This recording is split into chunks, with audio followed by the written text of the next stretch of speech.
Good afternoon, everybody. Welcome. It is the Liberty Call for Tuesday, September 20th, 2022. I just looked at the date like 10 seconds ago. Had to check again. So anyways, hope everybody's having a great day out there. Not the best day in the markets, unfortunately. It was pretty much a bloodbath here domestically. And let me scroll down. I do see some greens over when the day started last night over in Asia, but mostly red here in domestically and in the Western Europe. So kind of gross. It looks like the Dow was down over 500 points at one point. Looks like we finished off 300 something points down. So again, not the end of the world. If you've been watching along with me every day, you know I do cover the bigger market trends and what's been going on. So it's not good right now. I had a long conversation yesterday with the client, and basically she was just concerned about where things are going, where they're headed, where I see things. And I did talk a little bit about that yesterday as far as, if I were to put some probability on this, I'd say we probably are going to continue this downtrend for the foreseeable future.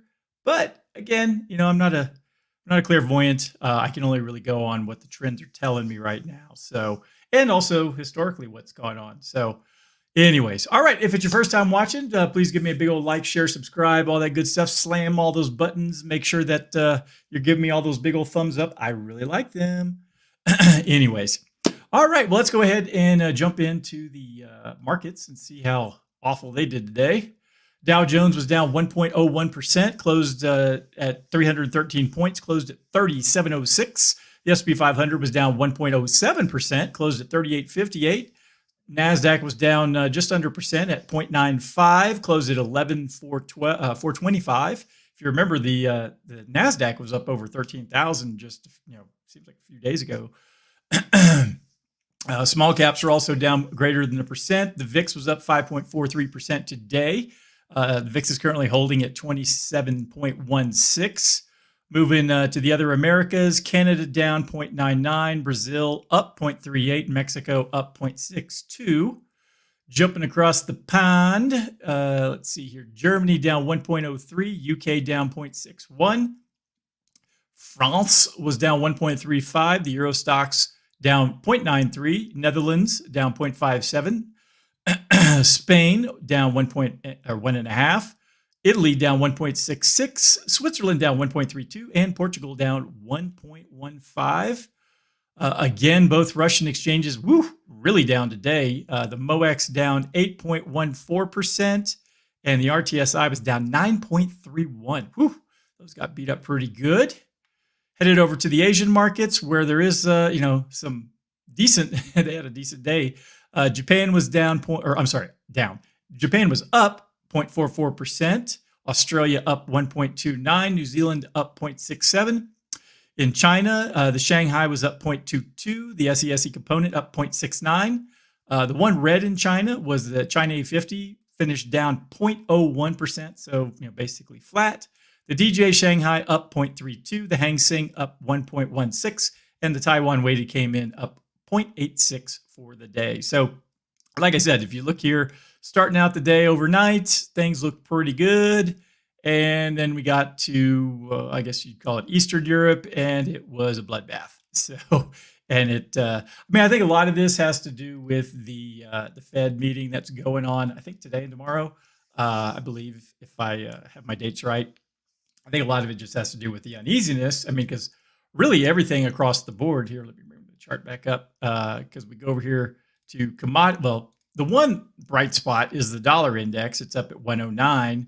And if we click on that and look at it long term, let's go out 5 years on this. You can see the dollar index is heads and tails above where it was, a couple of years ago. And if we go out some more time, hasn't been this high since, 20 years ago. So what was going on 20 years ago? Well, we had a balanced budget. We were actually paying down the national debt. I know it's crazy. Back as much as I dislike Bill Clinton for most of his policies and the BS that he was up to half the time, him and the Congress seemed to actually get some things done when it came to the running the government more efficiently. So, but granted, I was in the military at that time, and I saw the consequences of those actions. So, also looking over here at commodities, crude was down, natural gas was down 0.5% today, gold and silver were down, copper. So I think looking across the board, it seems to me that a lot of people are just nervous about what the Fed's going to do. I don't know what's to be nervous about. They have to raise interest rates. If they don't, things will just completely fall apart because everyone will lose confidence. Not that I have a ton of confidence in what they're doing, but the general public seems to make them feel better when the Fed's doing something. It's kind of like government needs to help. All righty, let's go ahead and read through today's market recap and see what's going on there. S&P 500 off lows, but Fed hike fears keep up the pressure. It's from our friend Yassine Ibrahim at investing.com. The S&P 500 moved off session lows Tuesday, but remained under pressure as investors upped their bearish bets on stocks on fears that the Federal Reserve may signal that aggressive rate hikes will likely continue. Again, has inflation gone away? No. Rate hikes will continue. Just nod your head up and down. The Fed kicked off its two-day meeting today, Tuesday. See, I was right.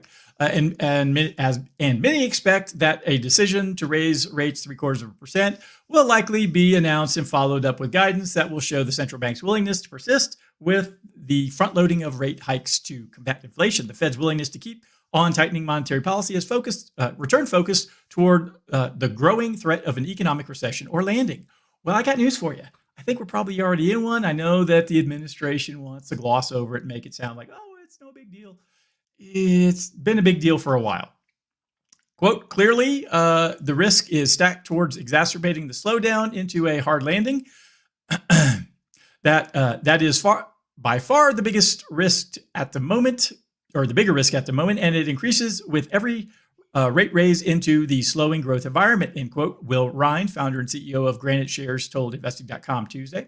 The bond market, meanwhile, continued to signal the risk of a larger recession as ongoing inversion in a key part of the Treasury yield curve deepened to levels not seen in more than a month. The 2-year Treasury yield over 10-year Treasury yield inverted to near 50 basis points. The deeper the inversion in the yield curve pressured banking stocks with Synchrony Financial, State Street Corp, U.S. Bank Corp down more than 2%.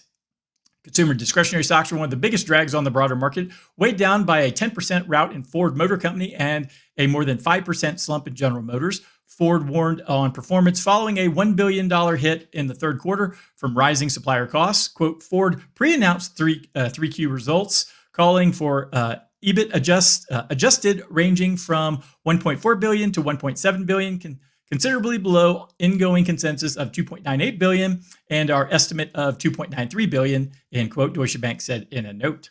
Tech, however, was the one relative performing sector on the day, down just 0.6% as Apple added the gains from a day earlier. Apple rose more than 1% after TF International Securities analyst Ming-Chi Kuo said that the higher margin iPhone 14 Pro models are attracting increasing demand that could help boost iPhone revenue and average selling price. So it looks like a few things are doing okay, but the rest of it, not good right now. All right, next up, we already talked a little bit about this, but oil prices down. Investors expect big Fed rate hike. Oil prices dipped on Tuesday following other risk assets lower as the dollar stayed strong and investors anticipated more central bank interest rate hikes designed to quell inflation.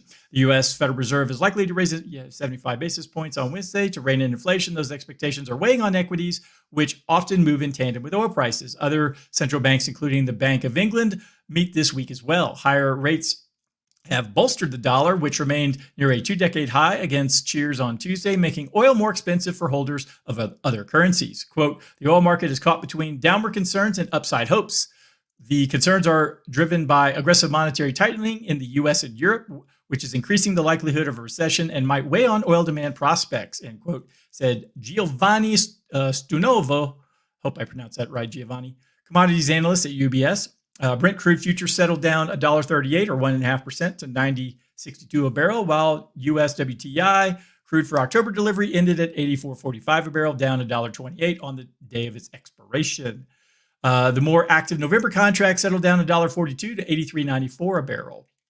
And one last thing here, a document from OPEC And allies, led by Russia, showed the group fell short of its output target in August by 3.58 million barrels per day, about 3.5% of global demand. So, yeah, the OPEC nations have been falling short this entire time while we've had this, energy crunch. We'll see if they do boost up demand. I mean, from what everything they're saying is, you can't get blood out of a stone. So I don't know what more they could do. I know we could probably do more here domestically, but I know that those in charge are not in favor of that. So we may not see much relief, unfortunately, here in the upcoming future. And I think with the winter coming along and the problems that Europe's going to have with heating oil and natural gas and things to keep the energy going and heat their homes, oil prices might actually start to climb over the winter. Is kind of one of my guesses off the top of my head just by looking at everything in the bigger picture right now. So we'll see. All right, next up, U.S. home building buoyed by multifamily projects, falling permits signal weakness. U.S. home building unexpectedly increased in August as rising rents boosted the construction of multifamily housing to the highest level in more than 36 years, but soaring mortgage rates and high prices are undercutting the overall housing market. The report from the Commerce Department on Tuesday showed permits for future home building plunged to the levels last seen during the first wave of COVID-19 pandemic in the spring of 20. Excuse me. Home building is also being hobbled by persistent supply chain bottlenecks, which are raising prices for materials. Quote, since the Fed is signaling that it isn't going to stop raising rates until it tames inflation, the housing market will continue to be weak with the potential it experiences its own recession, end quote, said Ryan Sweet, senior economist at Moody's. Quote, this isn't entirely bad news as the housing market was red hot, end quote. So yeah, we're coming off, just a crazy hot housing market over the last couple of years. It's going to have to recede. I mean, it's just, these things are cyclical.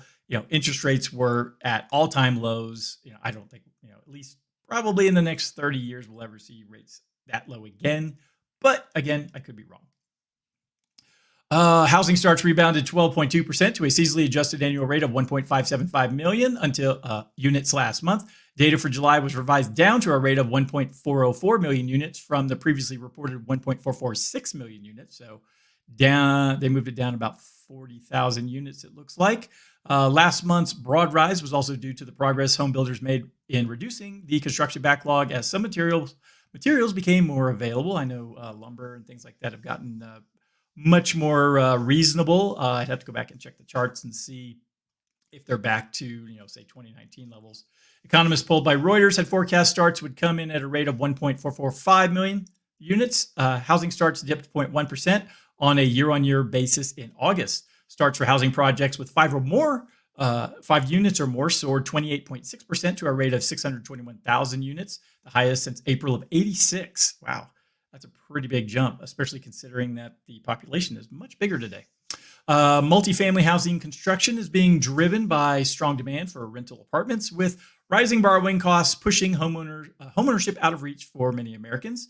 A key measure of rents jumped 6.3% on a year-on-year basis in August, the most since April of '86, according to the latest Consumer Price Index. Single-family housing starts, which account for the biggest share of home building, increased 3.4% to a rate of 935,000 units after declining every month since March. Single-family home buying rose in the Midwest, the densely populated South, and the West, but plunged in the Northeast. So I think that was most of the meat I wanted to cover in that one. So again, looks like people are moving more towards, multi-family units at the moment based upon, current, price pressures and demand pressures and things like that. So, it'll cycle back the other way. If you're kind of caught in a position where, hey, you got to rent for a couple more years, maybe either have to change your expectations, change your location.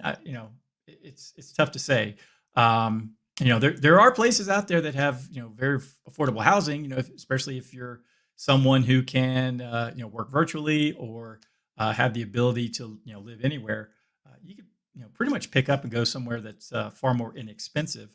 But, if you're tied to a job that's in, say like Houston or Chicago, places like that, other than driving further out in the burbs, which, if you live in Houston, it takes forever to get from, like Katy to Clear Lake. My best friend lives out in Katy, and when I lived in Clear Lake, we never saw each other because it was, like a 2.5 hour drive to go over there and see him. So, anyways, all right, let's go ahead and read through my last article here. Social Security may only pay 80% of its dues by 2035. Here's how that affects your retirement. So this is awesome news for people who are my age and younger. Retirement may seem like a lifetime away to millennials, the younger of whom are just 26. But those banking on Social Security to help them skate through their post-working years are likely to face an unfortunate reality. I personally am not counting on Social Security. Some millennials are already expecting the worst out of the federal retirement benefits their parents and grandparents had to help them live in relative comfort. I wouldn't go that far. Social Security doesn't cover that much. After the age of 65, they have good reason to worry. The Social Security Administration's most recent report reveals that the program will only be able to pay a portion of benefits to retirees after 2035 if policymakers don't make changes to the system. Personally, I just would like my money back. I think they've stolen... How much have they taken? It's a sizable amount. I mean, I could have invested that money in bonds and probably gotten a better return over the last 20 plus years. Let's see here. That means young people should be looking for other ways to supplement their post-retirement income if they haven't already. Every year, the Social Security Board of Trustees releases an update of their financial status on the Social Security Trust of the Social Security Trust funds. There's no money in there. They're just IOUs at this point. And it's widely known from previous reports that the fund's reserves, the excess contributions collected and invested over the last few decades, are drying up. But this year's report says that when they do, the Social Security Administration will only be able to pay 80% of its promised benefits if Congress doesn't act. That could mean higher taxes or lower benefits. Quote, it's important to strengthen Social Security for future generations. In quote, Kilolo... Kilolo Kaji, acting commissioner of Social Security, said in a statement when the report was released, Kaji Kazi, on behalf of the trustees, recommend lawmakers, quote, address the projected trust fund shortfalls in a timely way to ensure changes could be made more gradually. If benefits are reduced by 20%, the average 35-year-old millennial currently earning $50,000 will lose an estimated $13,500 in annual Social Security income in the first year of retirement, according to recent analysis from HealthView Services, a Massachusetts data provider that serves the healthcare and financial services industry. Assuming they live to 87 years old, that means $365,000 less over the course of their lifetime. A millennial making between $100,000 and $150,000 will lose between $21,000 and $25,000, adding up to $560,000 to $675,000 over a lifetime. Quote, millennials already have low expectations for the role Social Security will play in their retirement plans, end quote. CEO Ron Mastrogiovanni said, quote, these benefits will clearly be less valuable to them than past generations, end quote. Yes, benefits aren't expected to end altogether if policymakers take no action. Social Security benefits could still pay 80% of benefits using its tax income. Quote, those who claim Social Security won't be around at all when today's young adults retire and that young workers will receive no benefits, either misunderstand or misrepresent the trustees' projections, end quote, writes Kathleen Comig, Director of Social Security and Disability Policy at the Center on Budget and Policy Priorities. Increasing Social Security tax revenue, she says, should address the shortfall and restore solvency as populations ages. Quote, Social Security's fundamental challenge is demographic, traceable to rising number of beneficiaries rather than to escalating costs per beneficiary, end quote, Romig says. In 2008, it was estimated that for every beneficiary, there were 3.2 to 3.4 covered workers. That number fell to 2.8 for every beneficiary in 2021. So there's less people paying into the system. That's the big problem. All the boomers are retiring. They were this giant generation that really took care of the older generations with all that tax revenue. So you could tax them just a little and you could spread it out to a lot of people because there were so many. Today, we got now this big fat group of people who aren't working anymore. And you got a small group of people trying to pay a big amount of money. So not good. Let's see here. And the ratio could fall to 2.3 by 2033 when baby boomers have largely retired. So that's not good. So there's a little more there. If you want to go back and read through the rest of it on your own time, feel free. So excellent news. Social Security's falling apart. Yes, it's, there's going to be something there, but frankly, I'd rather just have my money back. I'll even take it without the interest at this point. Just give me my principal back. I'll invest it. I do this for a living. I could probably, you know, make a better return than they are. And unfortunately, they just don't. They're not good stewards of our money. I think that's been blatantly obvious over the last 2 years that the people in charge are not the smartest people in the world. So they're people who just want power and want to control people and tell them what to do. And, a lot of them line their own pockets while doing it. So it's unfortunate. All right. Well, that's everything I had for today. If anyone needs anything from me, please go to dsafinancialgroup.com. All my contact information is there. If you'd like to book a meeting to get your financial plans in order, please do. Or shoot me an email, drop me a phone call. You can do that anytime. And I need to go and check that message for whoever was just ringing me. So hope everyone has a good night, and I'll be back tomorrow. Bye-bye.